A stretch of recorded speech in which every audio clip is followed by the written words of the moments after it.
ஈழத்து திருச்செந்தூர் முருகனாலய மகா கும்பாபிஷேக வைபவத்தை முன்னிட்டு ஆனி 17ஆம் நாள் அருள்மிகு ஸ்ரீ முத்துமாரியம்மன் ஆலயத்திலிருந்து ஊர்வலம் நடைபெற இருக்கிறது.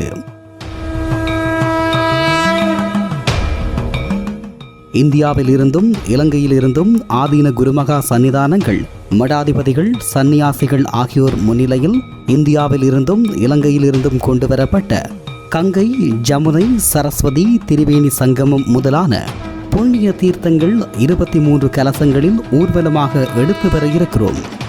மேலும் அதே ஊர்வலத்தில் முளைப்பாரிகைகளை 108 பெண்கள் ஊர்வலமாக எடுத்து வர இருக்கிறார்கள். அனைவரும் அந்த ஊர்வலத்தில் கலந்து கொண்டு எல்லாம் வல்ல இறையருளும் குருவருளும் பெற்றுயுமாறு அன்புடன் கேட்டுக்கொள்கின்றோம்.